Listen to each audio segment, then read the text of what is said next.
ప్రియ శ్రోతలు, ఈ రోజున మనం యెహెజ్కేలు గ్రంథం 8వ అధ్యాయంతో నేటి పాఠాన్ని ప్రారంభిస్తున్నాము. మొదటి వచనం, 6వ సంవత్సరం 6వ నెల 5వ దినమున నేను నా ఇంట కూర్చుండి ఉండగా ప్రభువైన యెహోవా హస్తము నా మీదికి వచ్చింది. శ్రోతలు, ఈ అధ్యాయంలో దేవుని మహిమ దర్శనం కనిపించింది. దేవాలయ వాతావరణం కలుషితం చేశారు. అందుచేత దేవస్థానం నాశనమైపోయింది. యెహెజ్కేలు దర్శన ప్రవచనాలలో ఇది 2వ భాగానికి ప్రారంభం. యెరూషలేము, ఇశ్రాయేలు శత్రువులకు వశమైపోవడం కనిపించింది. యెహోవా మహిమా ప్రకాశం యెరూషలేము దేవాలయము నుండి నిష్క్రమించింది. దేవుని మహిమ వచ్చి యెహెజ్కేలును యెరూషలేముకు తీసుకువెళ్ళింది. దేవుని మహిమ మొదట యెరూషలేము దేవస్థానంలో కనిపించింది. కెబారు నదీ తీరాన ఈ దర్శనం కలిగింది. 2 కొరింథీ 12వ అధ్యాయం 1 నుండి 3వ వచనం వరకు పౌలు కూడా పరలోకానికి, 3వ ఆకాశానికి కొనిపోబడినట్లు దర్శనం పొందాడు. పౌలన్నాడు, అతిశయపడడం నాకు తగదు, గాని అతిశయపడవలసి వచ్చింది. ప్రభువు దర్శనములను గూర్చి, ప్రత్యక్షతలను గూర్చి చెబుతాను. క్రీస్తునందున్న ఒక మనుష్యుణ్ణి నేనెరుగుదును. అతడు 14 సంవత్సరాల క్రిందట 3వ ఆకాశానికి కొనిపోబడ్డాడు. అతడు శరీరముతో కొనిపోబడ్డాడేమో నేనెరుగను, శరీరం లేకుండా కొనిపోబడ్డాడేమో అది నేనెరుగను. అది దేవునికే తెలుసు. అట్టి మనుష్యుణ్ణి నేనెరుగుదును. అతడు పరదైసులోనికి కొనిపోబడి వచింప శక్యము కాని మాటలు విన్నాడు. ఆ మాటలు మనుష్యుడు పలుకకూడదు. అసలు ఏమి జరిగిందంటే, గలతీ ప్రాంతంలో లుస్త్రలో పౌలు మీద రాళ్లు రువ్వారు. అతడు చనిపోయాడని చెప్పి అతణ్ణి అక్కడే పడేసి వెళ్లిపోయారు. నిజంగా పౌలు చనిపోయాడు. అయితే దేవుడు అతణ్ణి బతికించాడు. ఇది పౌలు యొక్క దర్శన అనుభవం. 3వ ఆకాశానికి ఎత్తబడ్డాడు. అలాగే ప్రకటన గ్రంథం 4వ అధ్యాయంలో పరమార్థ జ్ఞాని అయిన యోహాను పరలోకానికి ఎత్తబడ్డాడు. యోహాను ఎత్తబడడం సంఘం ఎత్తబడడానికి సాదృశ్య సంకేతం. విశ్వాసులందరూ అలాగే పరలోకానికి ఒకానొక రోజున ఎత్తబడతారు. ప్రభువుతో సదాకాలం ఉండిపోతారు. ప్రకటన గ్రంథం 2, 3 అధ్యాయాలలో సంఘం పేర్కొనబడింది. అయితే 4వ అధ్యాయంలో యోహాను పరలోకానికి ఎత్తబడిన తరువాత మళ్లీ సంఘం అనే మాట వినపడదు. అప్పటి నుండి సంఘం క్రీస్తు యొక్క వధువుగా పరిచయం చేయబడింది. అందుకే యోహాను పరలోకానికి వెళ్లినప్పుడు ఆ సంఘటన సంఘం ఎత్తబడడానికి సాదృశ్యంగా ఉంది. పౌలులాగా, యోహానులాగా యెహెజ్కేలు దర్శనం చూచాడు. ఇది దార్శనిక అనుభూతి. ఇది సహజాతీతం. దీనిని వివరించడం మానవరీత్యా అసాధ్యం. యెహెజ్కేలు దర్శనం అతీతమైనది. అతడు ఆ సమయంలో యూదా పెద్దల మధ్య కూర్చుండి ఉన్నాడు. 2వ వచనం, అంతట నేను చూడగా అగ్నిని పోలిన ఆకారం నాకు కనపడింది. నడుము మొదలుకొని దిగువకు అగ్నిమయమైనట్లు, పైకి తేజోమయమైనట్లుగాను, కరుగుతున్న అపరంజి అయినట్లుగా ఆయన నాకు కనిపించాడు. యెహెజ్కేలు 1వ అధ్యాయంలోని దర్శనంలాగే ఇది కూడా అచ్చం అలాగే కనిపించింది. యెహెజ్కేలు గ్రంథంలోని ప్రతి దర్శనానికి దేవుని మహిమే ఆధారంగా కనిపిస్తోంది. అలాగే ప్రకటన గ్రంథంలోని దర్శనాలకు కూడా దేవుని మహిమే ఆధారం. 3, 4 వచనాలు, చెయ్యి వంటిది ఆయన చూపి నా తల వెండ్రుకలు పట్టుకొనగా ఆత్మ భూమి ఆకాశములకు నన్నెత్తి నేను దేవుని దర్శనములు చూస్తూ ఉండగా యెరూషలేమునకు ఉత్తరపు వైపున ఉన్న ఆవరణ ద్వారము దగ్గర రోషము పుట్టించే విగ్రహస్థానములో నన్ను దించాడు. అంతటా లోయలో నాకు కనపడిన దర్శన రూపముగా ఇశ్రాయేలీయుల దేవుని ప్రభావము అక్కడ కనపడింది. ప్రియ శ్రోతలు, వింటున్నారా? దేవుడు ఆత్మ. దేవుని హస్తము వంటిది చాచబడినట్లు యెహెజ్కేలు చూచాడు. ఆత్మ అయిన దేవునికి చెయ్యి ఉంటుందా? దేవుడు ఈ సృష్టినంతా చేశాడా? తన వ్రేలితో పనిచేశాడా? చెయ్యి లేకపోతే దేవుడు ఇదంతా ఎలా చేయగలడు? ఆత్మ అయిన దేవుడు ఏదైనా చేశాడు అంటే మనకు అర్థం కావడానికి ఇది దేవుని హస్తం, దేవుని బాహువు, దేవుని చేతివ్రేలి కదలిక అని చెప్పటం జరిగింది. దేవుని చెయ్యి వచ్చి నా తల వెండ్రుకలను పట్టుకుంది అంటున్నాడు యెహెజ్కేలు. 1 సంవత్సరం క్రిందట ఏం జరిగింది? యెహెజ్కేలు తల వెండ్రుకలను పూర్తిగా క్షౌరం చేసుకున్నాడు. ఈలోపుగా యెహెజ్కేలు తల వెండ్రుకలు బాగా పెరిగాయి. యెహోవా హస్తం వచ్చి యెహెజ్కేలు తల వెండ్రుకలను పట్టుకుంది. దేవుని ఆత్మ నన్ను పైకి ఎత్తగా భూమికి ఆకాశమునకు మధ్య నేనున్నాను. దేవుడు యెరూషలేమును గురించిన దర్శనాలను నాకు చూపాడు. ఈ దర్శనం ఆది భౌతికం, భౌతిక చైతన్యానికి అతీతం. ఏలియాకు కూడా ఇలాంటి దర్శనమే కలిగింది. 2 రాజులు 2వ అధ్యాయం. సుడిగాలి చేత ఏలియా ఆకాశానికి ఆరోహణమైపోయాడు. కొత్త నిబంధనలో ఫిలిప్పును చూడండి. అపొస్తల కార్యములు 8వ అధ్యాయం 39వ వచనం. ఫిలిప్పు నపుంసకునికి బాప్తిస్మం ఇచ్చాడు. వారు నీళ్లలో నుండి వెడలి వచ్చినప్పుడు ప్రభు ఆత్మ ఫిలిప్పును తీసుకొని పోయాడు. చూచారా, ఇది ఆత్మ చేసిన కార్యం, మానవాతీతమైన సంఘటన. ఫిలిప్పు, ఏలియా, యెహెజ్కేలు వీరందరికీ ఆత్మ వల్ల కలిగిన దార్శనిక అనుభవాలు మనకు దేవుని వాక్యంలో వివరించబడినాయి. యెరూషలేమునకు ఉత్తర వైపున ఉన్న ఆవరణ ద్వారము దగ్గర రోషము పుట్టించే విగ్రహస్థానము. ఈ విగ్రహస్థానం దేవునికి రోషం పుట్టిస్తుందా? అది ఎలాంటిది? మనష్షే ఒక విగ్రహాన్ని తెచ్చి యెహోవా ఆలయంలో ఉంచాడు. దేవునికి కోపం తెప్పించాడు. 2 రాజులు 21వ అధ్యాయం 2వ వచనం. 2 దినవృత్తాంతములు 33వ అధ్యాయం. మనష్షే యెహోవా దృష్టికి చెడుతనం జరిగిస్తూ యెహోవా వెళ్లగొట్టిన జనములు చేసినట్లు హేయక్రియలు చేస్తూ వచ్చాడు. మనష్షే తెచ్చిపెట్టిన విగ్రహం ఎక్కడో మూలన పడిపోయింది. దాని మళ్లీ బయటికి తెచ్చారు. దాన్ని పూజించడం మొదలుపెట్టారు. దేవుని రోషాన్ని వీరు ఈ విధంగా రెచ్చగొడుతున్నారు. అందుకే యెహోవాకు అది రోషము పుట్టించే విగ్రహ స్థానం. ప్రియ శ్రోతలు, గుర్తించండి. యెహెజ్కేలు గ్రంథం 8 నుండి 10వ అధ్యాయం వరకు క్రమేణా దేవుని మహిమ ఇశ్రాయేలు జాతి నుండి దేవుని ఆలయం నుండి వెళ్లిపోతూ ఉంది. ఇది నిజంగా మనష్షే కాలంలోనే జరిగింది. యెహోవా మహిమ నిష్క్రమించింది. అది ఇప్పుడు యెహెజ్కేలు దర్శన రీతిగా చూస్తున్నాడు. మనష్షే కాలం ఇశ్రాయేలు జాతి చరిత్రలో చీకటి అధ్యాయం. 8వ అధ్యాయంలో దేవుని మహిమ పూర్తిగా గతించినట్లు కనిపించలేదు. మహిమ ఆలయంలో కనపడింది. అక్కడి నుంచి పైకి ఎక్కింది గాని ప్రజలు దేవుని వైపు తిరగటం లేదు. అంతటా దేవుని మహిమ పట్టణం తూర్పు దిశగా వెళ్లిపోయి ఆ పొలిమేరలో కనిపెట్టింది. 10వ అధ్యాయంలో మహిమ పూర్తిగా నిష్క్రమించింది. మనష్షే తరువాత దేవుని మహిమ ఆలయంలో ఉన్నట్లు దాఖలా లేదు. దేవుని కృప నిరంతరము ఉంటుందనడానికి యెహెజ్కేలు దర్శనాలే నిదర్శనాలు. దేవుడు ప్రేమమూర్తి, కనికరము గలవాడు. ఆయన నీతి స్వరూపి. తన సృష్టి అయిన ఈ ప్రపంచంలో ఆయన చెడుగును సహించడు. తన స్వభావానికి విరుద్ధమైన దానిని దేనినీ ఆయన ఉండనివ్వడు. మన నీతిని బట్టి, మన సత్క్రియలను బట్టి ఆయన మనలను రక్షించడు.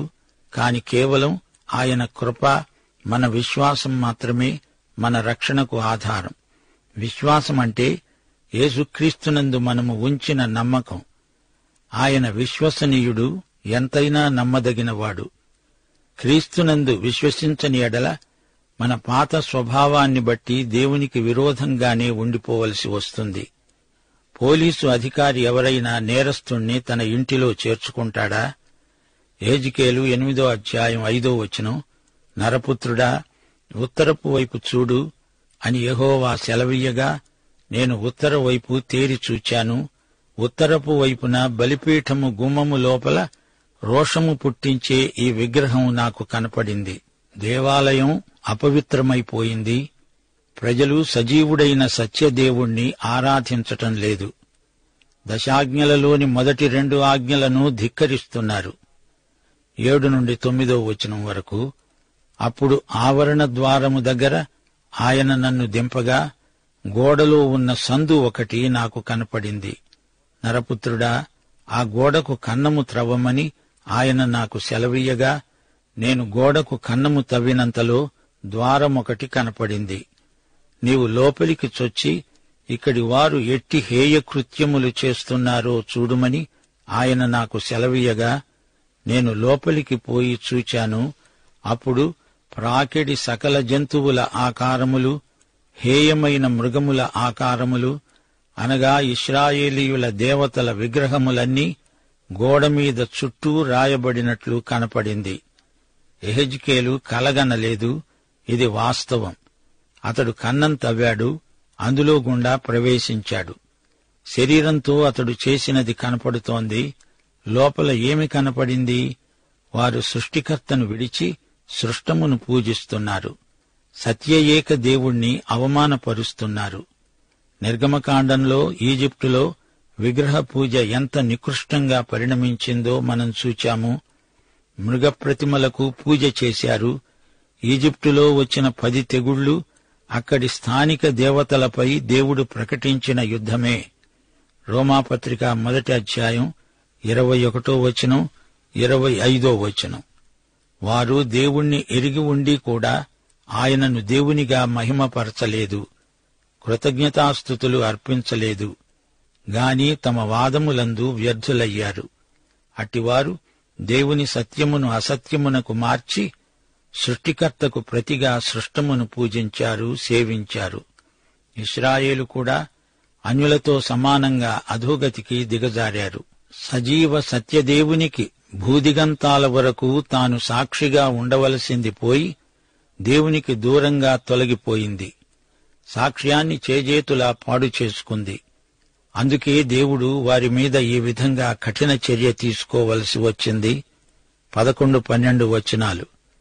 ఒక్కొక్కడు తన చేతిలో ధూపార్తి పట్టుకుని, ఇశ్రాయేలీయుల పెద్దలు 70 మంది వారి మధ్య షాఫాను, యజన్యా ఆ ఆకారములకు ఎదురుగా నిలిచి ఉండగా చిక్కని మేఘము వలె ధూపవాసన ఎక్కుతూ ఉంది.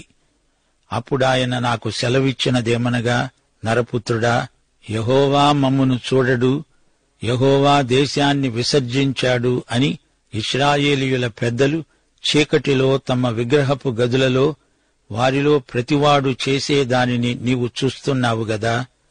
శ్రోతలు చూచారా? వీరు దేవుని ప్రజలై ఉండి దేవుణ్ణే విసర్జించారు. దేవుడు చూడటం లేదులే అని బుకాయించారు. దేవుడి సంగతి మాకేమీ పట్టదు, దేవుడికి మేము బాధ్యులము కాము, ఆయనకు మేము సంజాయిషీ చెప్పాల్సిన పనేమీ లేదు అన్నారు. మా ఇష్టమొచ్చినట్లు మేము ప్రవర్తిస్తాము, మమ్మల్ని అడిగేవారెవరూ లేరు అని ధీమాగా విర్రవీగుతూ బతుకుతున్నారు. విచ్చలవిడిగా తిరుగుతున్నారు. వారు రహస్యంగా గదిలో విగ్రహ పూజలు చేస్తున్నారు. దేవాలయంలో ఈ కార్యక్రమానికి ఒక రహస్య స్థలం ఏర్పాటు చేసుకున్నారు. అయితే సోదరీ సోదరులారా, వింటున్నారా? ఈ రోజున విశ్వాసి శరీరమే దేవుని నివాస స్థానం. ఈ శరీరంలో రహస్యంగా నీవు ఏమేమి చేస్తున్నావో దేవుడు చూస్తున్నాడు. జాగ్రత్త. నీ శరీరము, జీవము, ఆత్మ పరిశుద్ధంగా ఉండాలని దేవుడు కోరుతున్నాడు. తనకు మహిమ కలగాలని దేవుని చిత్తం. 13 నుండి 15వ వచనం వరకు, నీవు ఈ తట్టు తిరుగు, వీటిని మించిన అతి హేయ కృత్యములు వారు చేయడము నీవు చూస్తావు అని నాతో చెప్పి, యెహోవా మందిరపు ఉత్తర ద్వారము దగ్గర నన్ను దింపగా, అక్కడ స్త్రీలు కూర్చుండి తమ్మూజు దేవతను గూర్చి ఏడవడం చూచాను. అప్పుడాయన నాతో అన్నాడు, నరపుత్రా, ఇది చూచావు గదా, గాని నీవు తిరిగి చూచిన ఎడల వీటిని మించిన హేయ కృత్యములు చూస్తావు. శ్రోతలు, ఈ విచిత్రం చూడండి. అక్కడ కొందరు స్త్రీలు కూర్చుని ఉన్నారు. బబులోను దేవుళ్లలో తమ్మూజు ఒకడు. ఈ తమ్మూజును బబులోను దుమాజీ అంటారు. తమ్మూజు వసంతకాలపు పచ్చిక బయళ్లకు అధిష్టాన దేవుడు.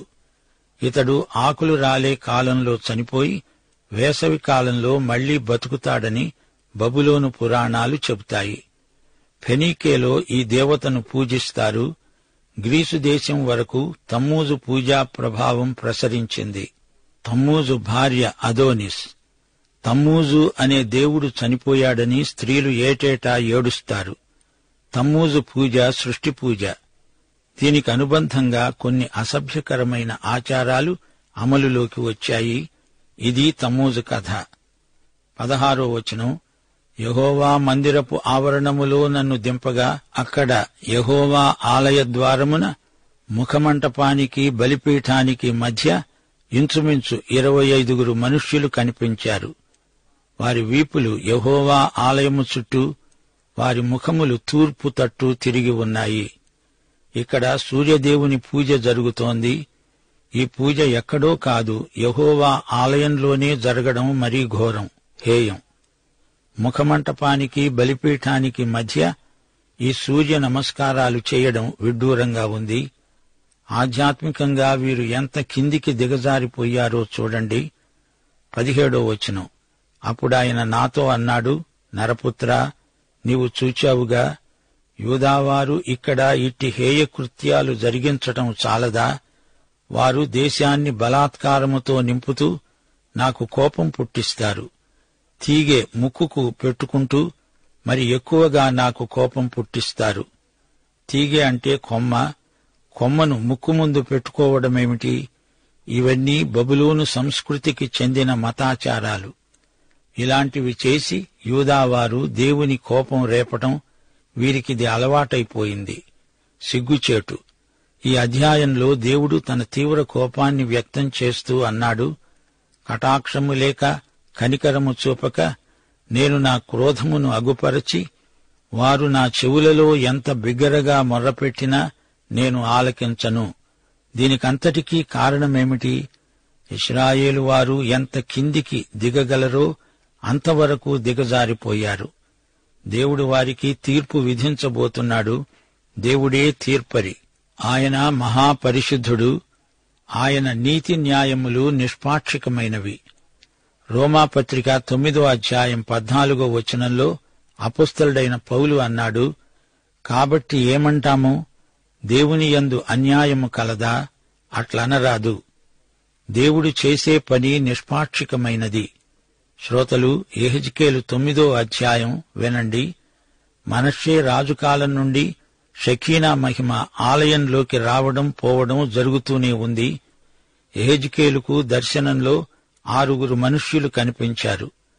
వారి మధ్య ఒకడు అవిసెనార బట్ట ధరించుకొని నడుముకు లేఖకుని సిరాబుడ్డి కట్టుకొని ఉన్నాడు. 6 మనుష్యులు దేవదూతలు. వీరు ఇశ్రాయేలు జాతి కోసం వచ్చారు, సంఘం కోసం కాదు. పెంతెకొస్తు దినాన పరిశుద్ధాత్మ సంఘం కోసం వచ్చాడు, దేవదూతలు కాదు. యేసు స్వయంగా వచ్చి సంఘాన్ని ఎత్తుకపోతాడు. అయితే ప్రభువు తన రాజ్యాన్ని స్థాపించడానికి వచ్చినప్పుడు తన దూతలను పంపుతాడు. మత్తయి సువార్త 13వ అధ్యాయం 41వ వచనం, వారు దుర్నీతిపరులను అగ్నిగుండములో పడేస్తారు. 2 తెస్సలోని పత్రిక 1వ అధ్యాయం 7-8 వచనాలు. సువార్తను తిరస్కరించే వారికి ప్రతిదండన. ప్రకటన 3వ అధ్యాయం తరువాత సంఘం కనిపించదు. 1 నుండి 3వ అధ్యాయం వరకు సంఘమే ఎక్కువగా కనిపిస్తుంది. ఎందుకని? సంఘం ఎత్తబడుతుంది. అప్పుడు దేవదూతలు ఈ భూమికి తీర్పు తీర్చే పనిలో ఉంటారు. 4వ వచనం, 6 మనుష్యులు ఎవరికి తీర్పు రాబోతోందో వారి నుదుటిపై గుర్తు వేశారు. సిరాబుడ్డి నడుముకు కట్టుకున్న వ్యక్తి శేషిత ప్రజల నుదుటిని గుర్తించాడు. 11వ వచనం, అప్పుడు అవిసెనార బట్ట ధరించుకొని లేఖకుని సిరాబుడ్డి నడుముకు కట్టుకున్నవాడు వచ్చి, నీవు నాకు ఆజ్ఞాపించినది నేను చేశాను అన్నాడు. శ్రోతలు గమనించారా? కొందరు తీర్పు కోసం గుర్తించబడ్డారు. అయితే కొద్దిమంది శేషం మిగులుతారు. వీరు క్షేమంగా భద్రంగా ఉంటారు. మన దేవుడు కనికరము, ప్రేమ, వాత్సల్యము గలవాడు. ప్రజలు తన వైపు తిరిగితే ఆయన వారిని ప్రేమిస్తాడు, రక్షిస్తాడు. లేకపోతే ఆయన తీర్పు ఎంతో తీవ్రమైనది, భయంకరమైనది. పాఠం ఇంతటితో ముగిస్తున్నాము. ప్రభు అయిన యేసుక్రీస్తు వారి దివ్యకృప, తండ్రి అయిన దేవుని పరమ ప్రేమ, పరిశుద్ధాత్మ యొక్క అన్యోన్య సహవాసము, సమాధానము మనకందరికీ సదాకాలము, ప్రభువారి రాకడ పర్యంతము, నిత్యత్వము వరకు తోడై ఉండునుగాక. ఆమేన్.